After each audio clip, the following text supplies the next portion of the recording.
morning, everybody, and welcome to Grand Rounds this Tuesday morning. My name is Ken Epstein. I'm a clinical professor of psychiatry at the University of California, San Francisco, and former director of Children, Youth, and Families Behavioral Health for San Francisco in the Department of Public Health. It's my great honor today to introduce my friend and colleague, Keith Armstrong. Keith Armstrong is going to present to us about supporting student veterans on campus and in the community today. And this is such an important subject for today and ongoing. Keith is a clinical professor of psychiatry at the University of California, San Francisco. He's at the Veterans Administration, San Francisco Healthcare System, Strategic Partnership Officer, and is an Associate Chief of Mental Health. He directs the Veterans Outreach Program, which has two sections, the Community Veteran Health Program and the Student Veteran Health Program. The first ever VA-funded mental health program on a community college campus. I want to repeat, the first ever. Prior to COVID-19, this program provided mental health and social work services on 6 college campuses and currently provides outreach to more than a dozen Bay Area colleges and universities. He also directs the SFVA's Family Therapy Program, where he provides supervision and training to psychiatry residents, psychology externs, interns, fellows, and social work trainees. Over the years, he has consulted to UCSF's Intensive Family Therapy Program. In 2018, the Student Veteran Health Program won the Federal Bay Area Program of the Year, and in 2013, won a silver medal given by the American Psychiatric Association. Mr. Armstrong is the recipient of multiple teaching awards, including the prestigious 2011 UCSF Department of Psychiatry George Sarlo Teaching Award, and over his career has won 5 teaching awards from UCSF psychiatry residents. In 2014, he participated in a congressional roundtable in Washington, D.C., focusing on how best to reach out to veterans returning, and in 2016 presented in D.C. on a Commission on Care committee. In 2013, he won VA National Social Worker of the Year, woohoo! And is the co-author of he was the co-author of a number of peer-reviewed publications. He has also written a best-selling book, Courage After Fire, Coping Strategies for Troops Returning from Iraq and Afghanistan and Their Families. Keith's newest co-authored book is entitled Courage After Fire for Parents, Strategies for Coping When Your Son or Daughter Returns for Deployment. If that's not enough, Keith is a long-term friend and colleague. He's a role model for social work and one of the many examples of why UCSF Department of Psychiatry must see social work as an equal and important partner in achieving its training, research, and practice mission, and ensuring that equity and social justice are always centered. Please enjoy the wisdom of my friend and colleague, Keith Armstrong. Keith? All right. Thank you very much, Ken. I'm going to get rid of everybody on the right-hand side here. So I just I'm going to be looking at my slides and this little green dot. Yeah, I'm very happy to be presenting today. I sure am. Just wanted to, we're going to change things up a little bit. And instead of having time at the end of the talk to ask and answer questions, feel free and ask your questions as I'm presenting. Deputy Strategic Partnership Officer Brandina Jersky and Administrative Officer Matt Smith are going to be answering those questions in the chat box during our presentation. And if there are questions that you have that aren't answered, feel free and email me and we'll get back to you. So let us get going. So I wanted to make sure that I thanked, and I probably have missed some folks, so I apologize in advance. I want to make sure I thank the folks that have really helped move our program along over the years. And, you know, as Hillary Clinton says, it takes a village to raise a child, and I would say it takes a village to build and grow a program. And these are just some of the players that have been really critical in our ability to do what we do for student veterans in the Bay Area. I also want to thank we have some videos today that 3 student veterans were willing to work with us to do, and want to make sure that they get their thanks for their words, and we'll get to benefit from their wisdom today. So Cody Stevenson, Matt Smith, and Yolanda Faye March. So thank you guys, really appreciate it. And last but not least, in order for programs to be successful like the one that I'm about to talk about, it's all about partners. It's all about partnerships. And, it's about the work that each school provides their student veterans, and us figuring out how we fit in with that particular school. And so I want to thank the staff and faculty at the many schools we spend time at. Without their support, we wouldn't be able to provide the services at the schools. And frankly, we just wouldn't be very effective in what we're trying to do. And so we're really grateful to them for their hard work in helping our student veterans. Before I go any farther, I want to have a disclaimer that the views expressed during this presentation are those of are mine, frankly, the presenter, and they don't necessarily reflect the position or policy of the Department of Veterans Affairs or the United States government. So what the heck are we doing today? So here are our presentation goals. I'm hoping by the end of this presentation, you'll get a better understanding of student veteran demographics, get a good sense of the challenges that student veterans face, and hear about different strategies we're using to help meet those challenges at the individual, school, and greater community levels. I think you're going to learn a bit about service delivery strategies for a complex, varied, and deserving population. So our work is influenced by systems theory. How we as individuals interface and influence organizations that we're a part of matters, and how these larger systems can impact our ability to provide services, or from a student veteran perspective, receive services, and can make a difference in quality of life. So we have to, in order for us to be effective, we have to really understand how the multiple systems that we participate in, and systems come in many forms, which we'll get to in a second, but those systems can help us determine how to best use our resources in order to be the most effective in helping our student veterans.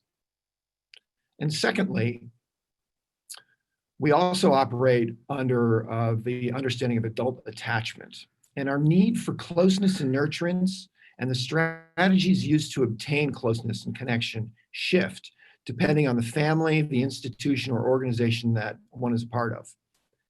And if you didn't realize that prior to COVID, I bet you realize it now, just how important being connected to others is. I mean, this really comes through, I think, during this pandemic. Just the need that we have for others and how we have to stay connected in the midst of the challenges that we're all facing right now. So these things all start in the family, right? The family is the first system that we're a part of. Here we learn attachment strategies and ways that we try to get our needs met within that particular system. But family comes in many forms, and attachment strategies or strategies for survival shift depending upon the system or organization in which we're participating. So what may work in one system may not work so well in another, and we have to either change the system or adapt to it. And those are basic survival instincts and strategies.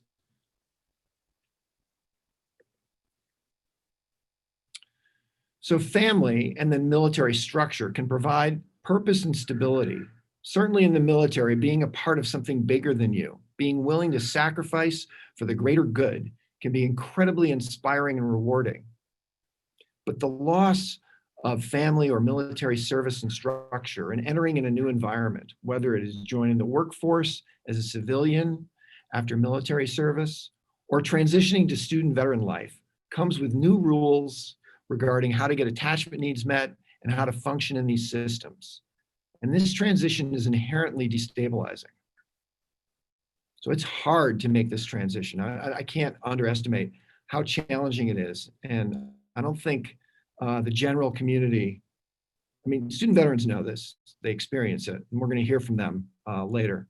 But the general community, I don't think appreciates how difficult this transition is. And frankly, we don't do a great job of helping people make that transition. We work really hard. We have a boot camp for getting people ready to be in the military and to go to war. But we have really crappy ways of helping people exit their military experience. I mean, we've tried, the DoD has tried, but it has not done a great job in helping folks exit in ways that are effective. So we are taking, this program is doing something that 10 years ago, we did something that nobody was really doing across the country, which was we took the VA on the road.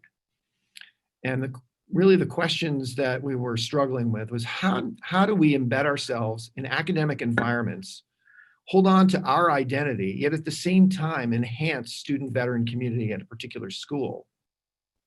And how does one create a safe and secure environment for those student veterans, given our guest role at the institution, and given how the VA government is seen by the greater community, including student veterans? What do I mean by that? I mean, the VA, the government, and especially I think these days, is seen as slow, unresponsive, ineffective. And so how do we counter those notions, the previous experience or the talk that happens between people about how lousy the government is? I mean, that's what we're fighting against and what we're trying to do. And how do we complement what may be already in place without threatening the current services that student veterans have at a particular school? So what interventions and activities do we provide that serve the student veterans and also continue to meet the goals of the VA during the current pandemic and in the future? So I'm going to talk a little bit about the different levels of intervention from a system standpoint. Like what are we doing for the individual? What are we doing for the community? And what are we doing for communities across? And so our interventions will target individual student veterans in sort of classic behavioral health ways. We'll also target enhancing the veteran community at a particular school, and that includes the staff and administrators that are supporting those student veterans. We also target the student veteran leaders between schools.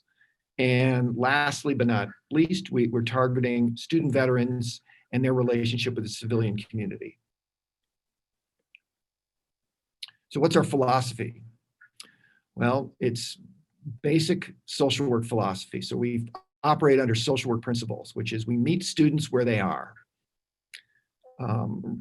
We advocate for student veterans by collaborating with the college and the universities to help improve the school's services.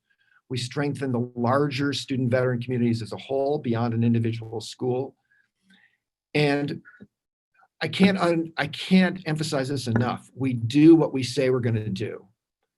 So again, to counter the skepticism and I think the previous experience that folks have had with the VA or with government in general, our word is our bond. Our word is important to us. And we want to make sure that what we say we're going to do, we are going to do. And that is a key ingredient in establishing safety and security and trust with our constituents, not just the constituents of student veterans, but the administrators at schools, the faculty and staff we interface with. So all of the groups that our program partners with in order to provide good services to student vets. So why the heck would we go to schools?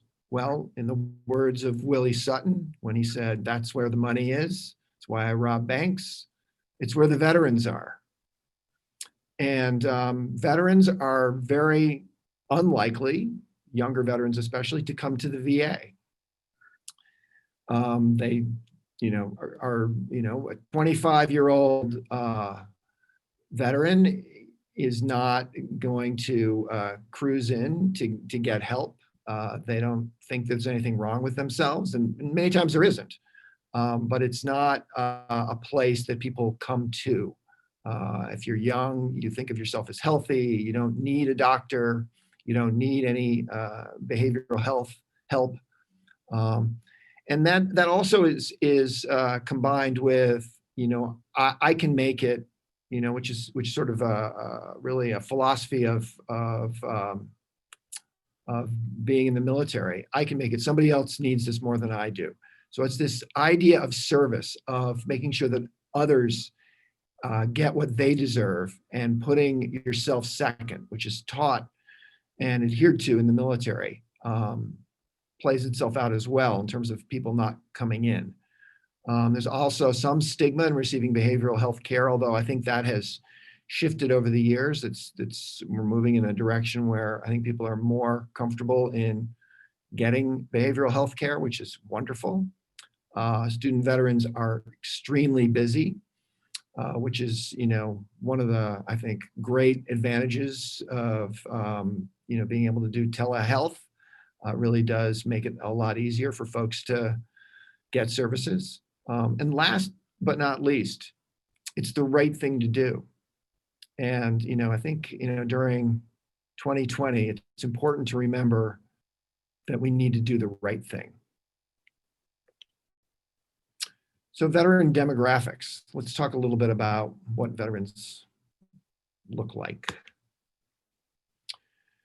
So over 2.7 million service members have deployed in support of Operation Iraqi Freedom, Enduring Freedom, New Dawn, Freedom Centennial, and or Inherent Resolve. So basically, since 2001, so over 19 years, we've had 2.7 million service members who have had deployments.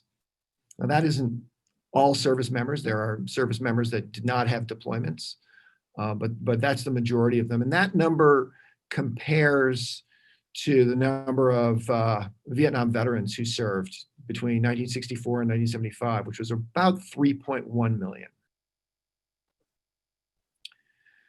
Now, veterans in school nationwide. So who are we talking about? Well, we have in 2019, 900,000 participants were in school, and of that, 132,000 were dependents or spouses.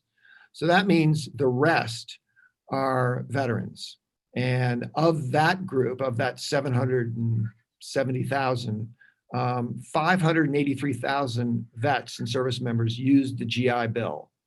And these numbers do not include vocational rehab, or what is now known as VR&E, because those numbers include job training. But just to let you know, another important reason for why we should be investing in services on campuses and services to our student veterans, we spend as a country $10.7 billion per year on the GI Bill. It's a large investment for our tax dollars. But if we can support student veterans, help them get through school and obtain employment, this is an excellent investment.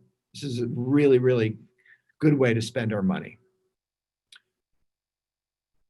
So student veteran demographics. So student veterans are typically older students. So their average age is 25, where the average age for students going to school is much younger. They tend to, ethnically, they're very diverse. And probably the most important piece of student veterans is they're usually first-gen students. So they are representing their family in college for the first time. It's a big, big deal. And we know that it's much harder for those students to be successful. Some additional demographics.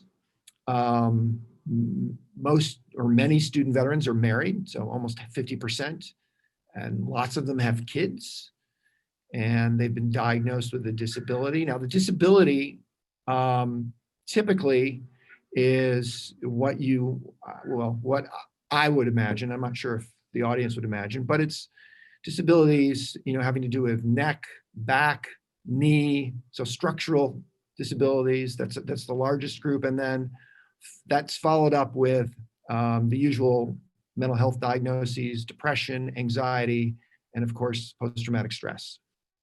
Most student veterans, or almost 50% of student veterans, are also employed. So they're busy, they're stressed, they're taking care of their kids, they're juggling school. There are a lot of things on the table for them. They also have a higher rate of substance use and psychological symptoms relative to civilians, and between 7 and 8% of student service members and veterans report a past suicide attempt, and up to 35% reported having suicidal thoughts, which are both much higher than the general population. And these rates argue for more services on campuses for student veterans. And the VA has a strong commitment to reduce veteran suicide. Having VA staff on college campuses or having schools familiar with our services helps to achieve that goal. So it's the right thing to do. It's also how we help support student veterans that are in the community and that are trying to make their lives better, and who may be also struggling with some behavioral health symptoms. So I wanted to transition and make sure that I'm not the only voice that you get to hear today, or the only video you get to see, or the only picture you get to see. So I've got a couple of different stories about transitioning out of the military from two student veterans.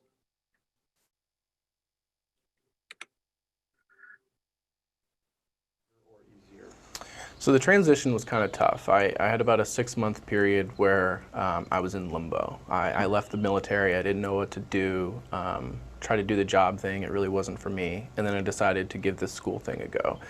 It was a tough transition, mostly because, I mean, in the military you're doing a lot of like you're just doing things, you're not really thinking about it. And then when you start to try and get into academic, you need to start critically thinking. And sometimes that's really rough when that's not how your mind is trained to be at that certain moment.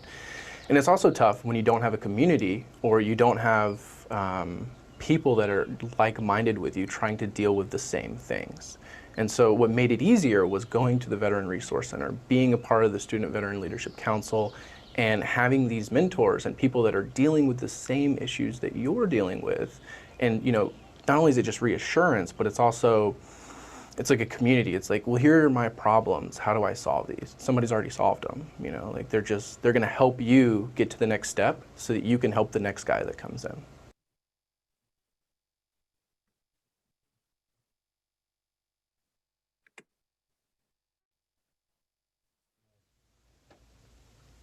My transition from active duty to civilian life was a lot tougher than I thought it was going to be. I was suffering from undiagnosed post-traumatic stress disorder when I returned home and got a job doing electrical work. When the recession hit back in 2008 and 2009, things got tough. There was no work, and I found myself living out of my truck and barely getting by. More and more, I turned to alcohol to deal with the memories and the undiagnosed PTSD.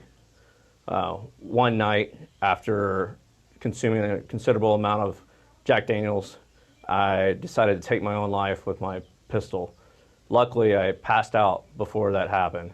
And the next day, I asked for a friend to take me to the VA in Atlanta. And it was there that I sought treatment for my post-traumatic stress and began my recovery to civilian life.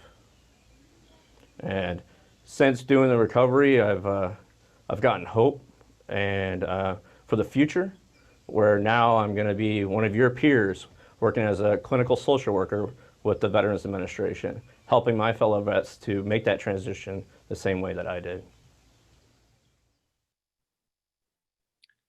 Thank you to Cody and Matt for that, for those two videos.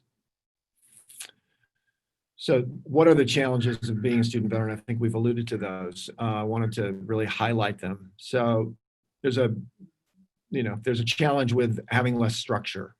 In the military, you're told when to eat, where to go.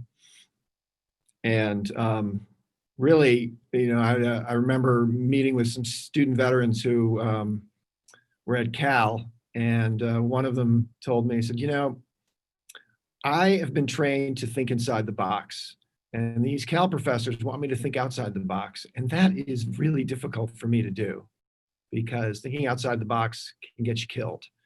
So it's really understanding that the transition, again, as I said earlier, it's not so easy to do. Obviously, there's a lot of differences just from a developmental standpoint between a 25-year-old who's been in the military and an 18-year-old who's been living at home in terms of how they see the world.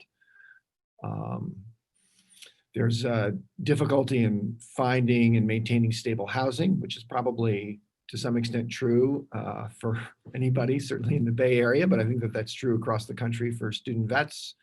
They can feel very isolated on campus. It's difficulty asking for help.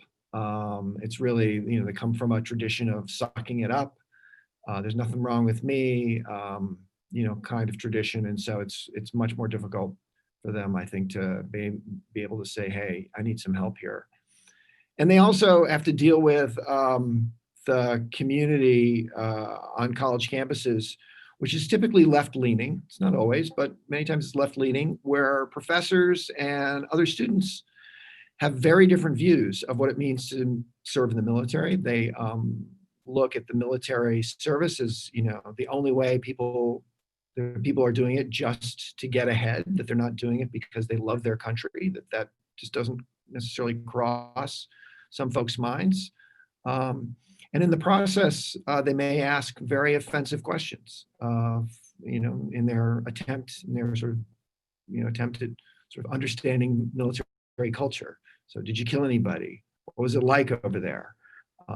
Which, can be painful reminders of what somebody may have gone through. This group also spends more time on dependent care and more time working than a comparable cohort of students. So it's kind of, this is kind of a nice example of being a student veteran or being a veteran who's just, just leaves the military and ends up in a work job. The enemy was less than 50 feet away, and my only hope was to call for an airstrike. That reminds me of the time that I ran out of staples and had to use glue, and then a sniper spotted me. My glue is bad. So there's a real disconnect, right, between these two experiences, which hopefully gets highlighted with this Dilbert. But student veterans can feel disconnected, misunderstood, isolated. They feel alone. Nobody gets their experience. Nobody understands them. And what helps with that? Well, being a part of a community. So Veterans Resource Centers provide the opportunity to create safe and secure base on campuses for student veterans to socialize, get support, and feel better connected. And while there's a mandate from the state to provide Veterans Resource Centers on every community college campus, which is wonderful, most private schools struggle with doing this. They've been mixed in terms of their response to student veterans' requests for their own space. But it really can be a place where student veterans can feel well connected, not alone, where folks can really feel like, hey, people get me here. This is helpful. And the quote that we have up there is, I think, really kind of illustrates that. So let's go back to attachment and systems. So inherent in everything our program does is that we communicate to our stakeholders that they matter. They are seen as important to us. This is critical in everything I think that we should be doing as human beings. But when you're running a program, this is really important because you're, again, as I said before, you're countering a experience that the government doesn't care about you.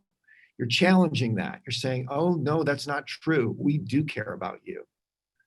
And it's completely displayed through our actions, how we treat our colleagues, how we treat our clients, and how we help student veterans navigate the VA bureaucracy or whatever system they're having to navigate. It's important for us to communicate to our stakeholders that there's no hidden agendas. Our goal is to provide them with really good service, to address what they need, and it's to build a long-term trusting relationship so that in 4 or 5 years, like after they're done with school, they'll come to the VA to get services that they deserve. I refer to this as radical customer service. It's kind of a drag that I need to call it radical customer service because it ought to be good customer service, but unfortunately, it's not. It tends to be more unique, I think, for a program to provide this kind of concierge service for their clientele. So what do we do for the individual? Like what kind of services are we providing? Well, we're providing outreach and enrollment to VA healthcare. That's the first one. And case management, helping them interface with internal and external resources. Obviously, we provide psychotherapy, evidence-based treatment, medication management, but I think we're doing more than what you would traditionally do in a psychotherapy office where you're, say, influenced by particular evidence-based practices. We're, for lack of a better word, we are utilizing sort of whole health model of providing services for our constituents. And what we've noticed on college campuses is many times students will come to us and ask us about enrollment or ask us about helping them with, some minor issue. Could be, they're having a roommate problem. Could be that they're, having a challenge with a particular professor.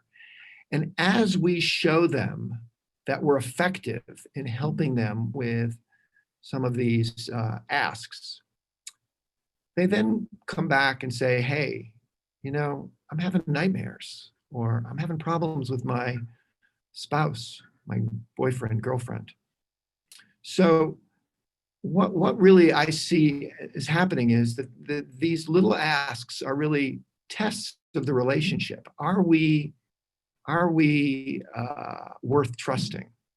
Are we able to meet the needs or the requests that the student veteran has? And if we are, then we get to know them better and more deeply, and in ways that end up being fairly profound in terms of providing help in their lives in really intimate ways.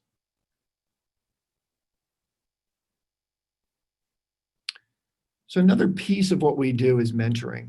And the mentoring can come in all sorts of ways. What we're going to do, what I'm going to do now is just show you a clip of Cody Stevenson here, who is a student veteran president at City College, discussing his relationship with our staff and the mentoring that took place there. So this isn't psychotherapy. I mean, I think it's really the most important take home here, is there are lots of ways for us to be helpful and for us to support student veterans being successful in school. One is traditional therapy, but that's not the only way to go, nor should it be the only way to go.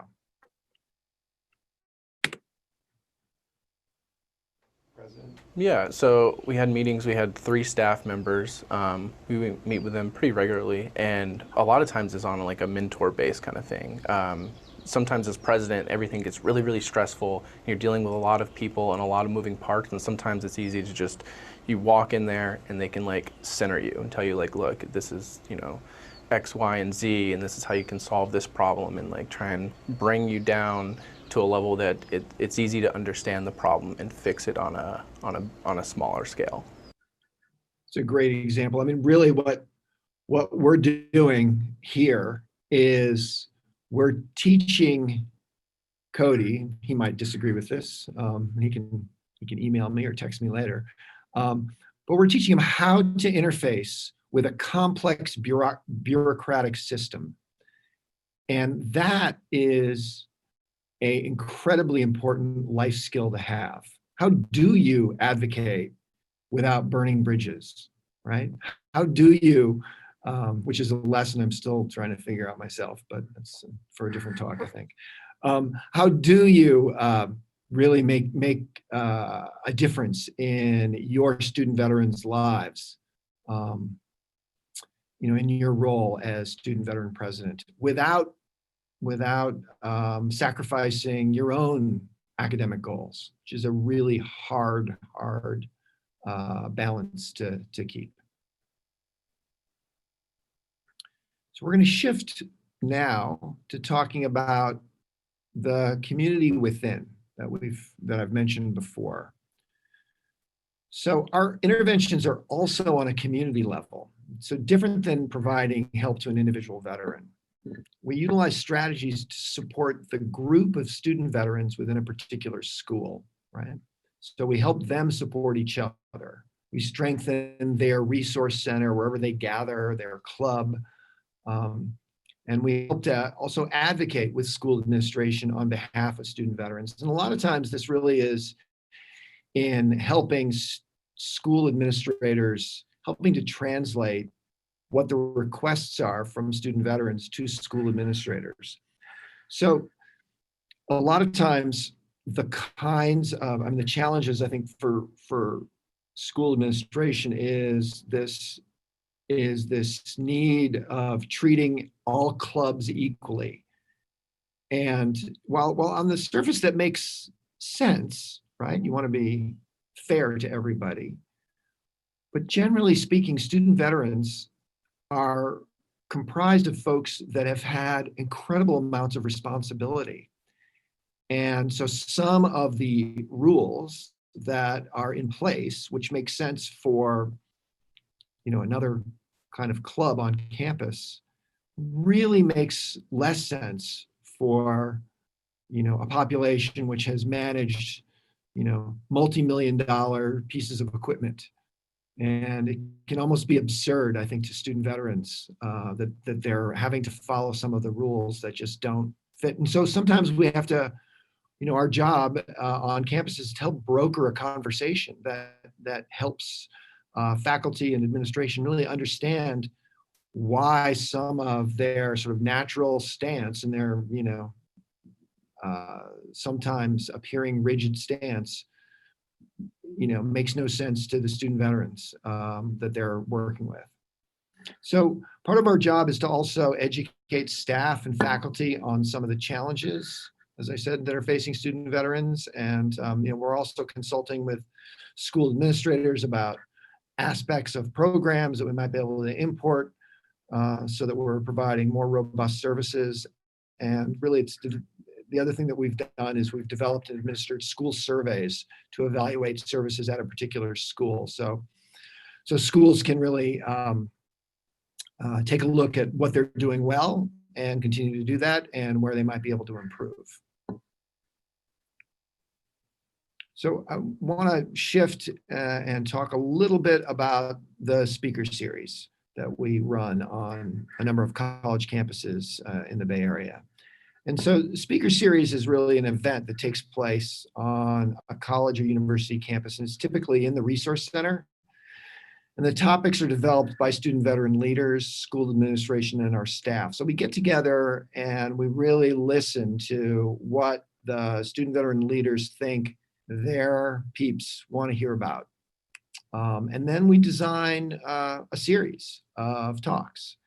And those talks are generally, I refer to them as drive-by TED Talks. They run like 20 minutes. So it's not like today where you have to listen to somebody drone on and on about something. They're really short, sweet, and hopefully practical to the population that is at that particular school. And so we'll bring in speakers on a number of topics that the leaders and administration have deemed relevant to the student veterans on that campus. And it's really an opportunity to build and maintain a community of services on the college campus, and it creates in the Veterans Resource Center really a reason to hang out in that Veterans Resource Center. And that helps to create it helps to strengthen the student veteran club on campus. And so some of the topics that we've promoted are these. adjusting to civilian life, obtaining employment, navigating VA healthcare, post-traumatic stress and TBI, sleep, improving close relationships, managing stress, and local research opportunities. So we've done these topics. We've done many, many more, but these are the ones that fit on this particular slide, frankly. And the presenters are members sometimes of our staff that work at the school, or they're members of the larger VA community or the larger UCSF community, or we bring people in from the school community. You know, I mean, again, the important point here is that there are experts both that reside as part of the school fabric, and that we want to utilize those folks. And there's always, you know, we of course have our experts as well. And in addition to all those folks, we also bring people in from the outside. So people that don't have any relationship with the school or with the VA or with UCSF. The point is, we want to listen carefully to what our student veterans are asking for and provide that service. Now, we typically have lunch, which I've got to say, I'm not a big fan of eating lunch myself, but boy, it brings people in. It's a really critical component to help build community. It really does help. So what's the value of doing a speaker series? So I want to give, I think, Cody another opportunity to talk about that.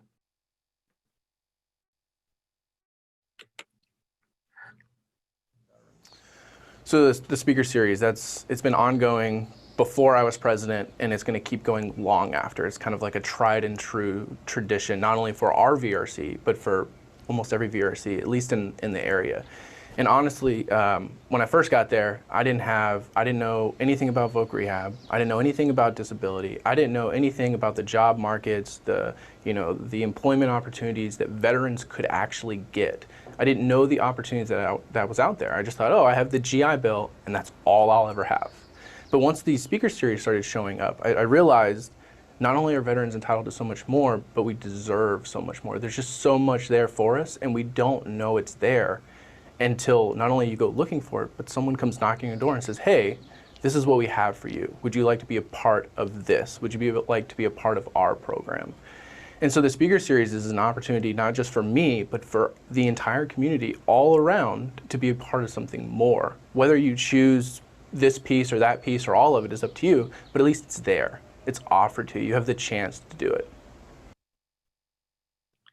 So as Cody beautifully stated, there are many programs out there that student veterans may be interested in and eligible for, and that they don't know about.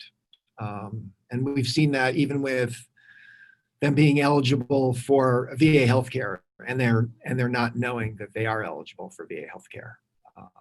So there's a big gap in terms of what student veterans might find interesting and helpful to them, and what they can take advantage of if they don't necessarily know that.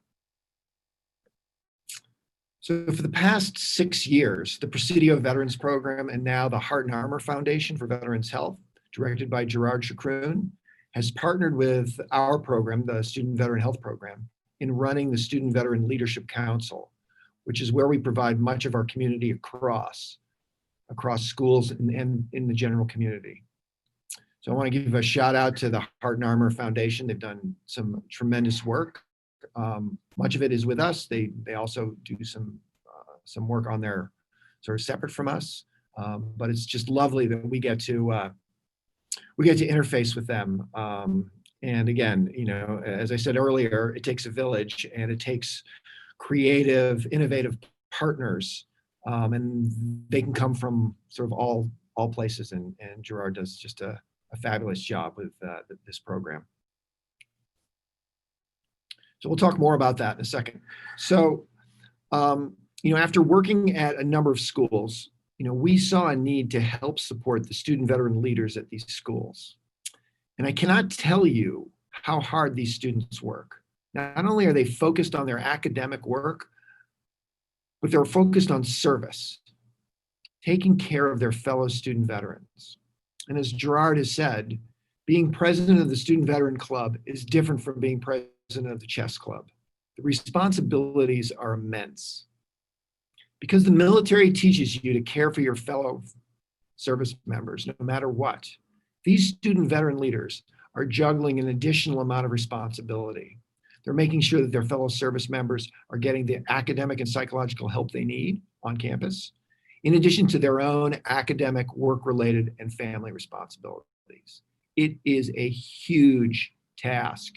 And we've seen numerous student veterans in the role of president or vice president really have their GPAs take a massive hit because they don't put their needs first, and they're focused on taking care of other student veterans who are really having a difficult time.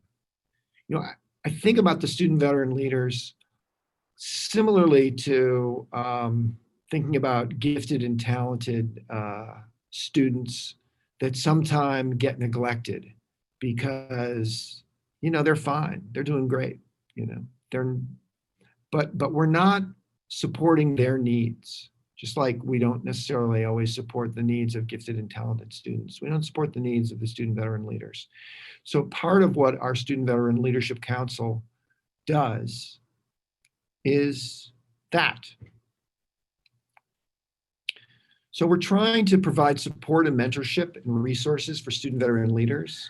So we're exchanging best practices, ideas among student veteran leaders, how to run a more effective club on campus, facilitate useful communication between student veteran groups, improve the Bay Area school responsiveness to student veterans, form fruitful relationships and connections from the Bay Area community, provide opportunities for student veterans to potentially give back to the community, right? So increase the impact of Bay Area veterans on the Bay Area community, strengthen student veteran groups on Bay Area college campuses, and develop a connected and communicative regional network of student veterans. So the idea here is really to help the leaders who can help students at their school to make sure that we're providing opportunities for student veterans to give back to the community, and to make sure that the student veterans' voices in the way a particular community is treating their student veterans is heard.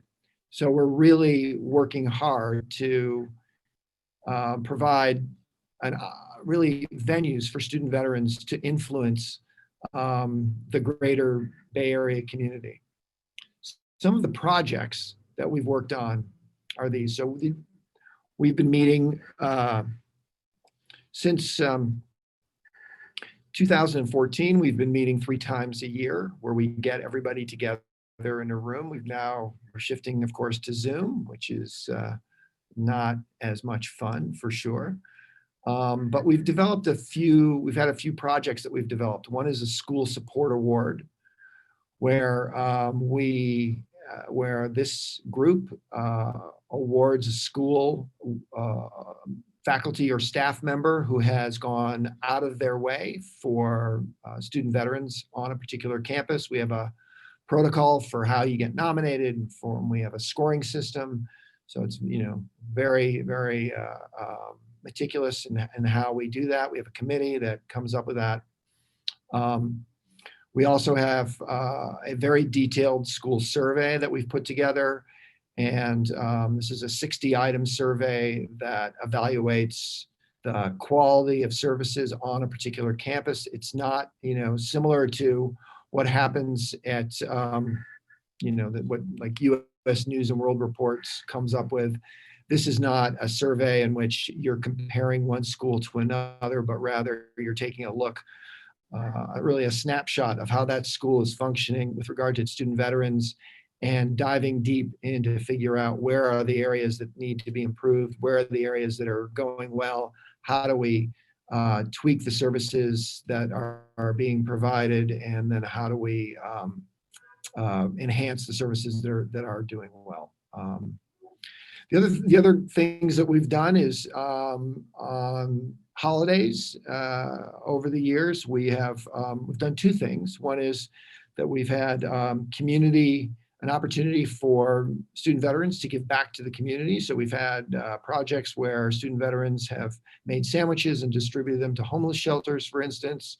We've also advocated at some schools that don't, for instance, that don't celebrate Veterans Day, to push those schools to give their students Veterans Day off.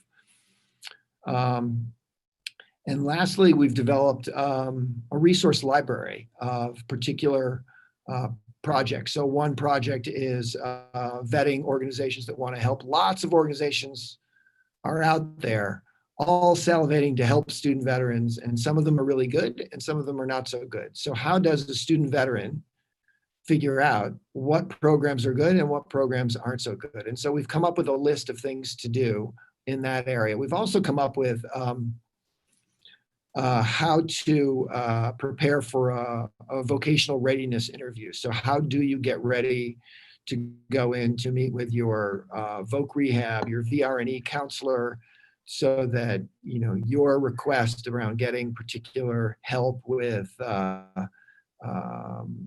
funding for a profession that you're interested in, like how do you have what can you do that will give you a higher likelihood of that interview going well? And so we've come up with sort of a checklist of how to do that. And last but not least, we have, and this is really driven by the Heart and Armor Foundation, they've worked closely with the San Francisco Giants and other groups in the Bay Area to provide opportunities for student veterans to socialize and to really, get to hang out and, be connected. So this is a school support award. Gina Palmer won it this past year.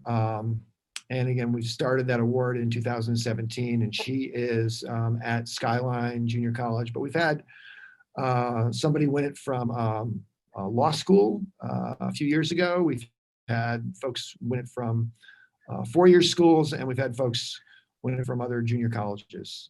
So it's an open competition. So 2-year, 4-year graduate schools, all of the faculty and administration are eligible. And they get to be nominated through their student veteran leaders at their schools. And so this is Todd, who won a couple of years ago over at Las Positas. In terms of our student veteran survey, these are the schools that we have operated the survey at. So City College and UCB and Napa Valley College and Golden Gate Skyline. And our newest one, which we've just opened up, is at UC Santa Cruz. And the quality of survey is done by large organizations to help determine school ranking is typically poorly designed. And our survey really, I think, if I can give a shout out to the folks that developed it, which are the student veterans and Gerard and Brandina, I really think it's a much better tool and gets into the weeds in ways that other surveys don't. And so at the end of the day, you actually know more about what student veterans think of the services at that particular school. So what is the value of our Student Veteran Leadership Council? So I wanted to give Matt a chance to talk about that.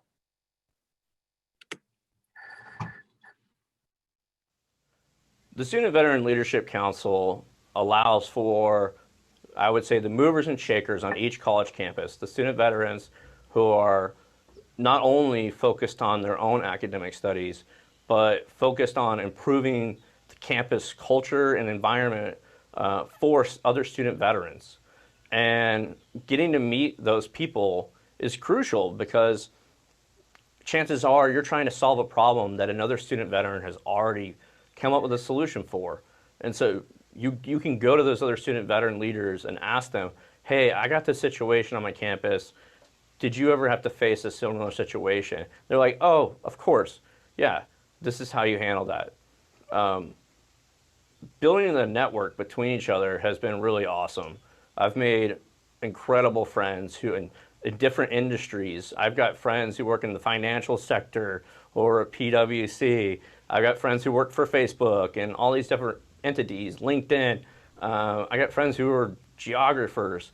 And so it's really cool to meet these different people and see where they're going, and then connect with them and build that relationship. And then later in life, you never know when you might need their support, especially if you're working with a student veteran and they're like, hey, I want to do this job. You're like, oh, I know someone who's already doing that. Let me connect you. And so the Student Veteran Health Program has been just really key to, I think, my academic success, but also my professional development. Just noticing the time, and I want to make sure that you get a chance to hear this last clip from Yolanda Faye March. And I want to lean on her expertise, advising medical and mental health professionals regarding working with a student veteran with trauma.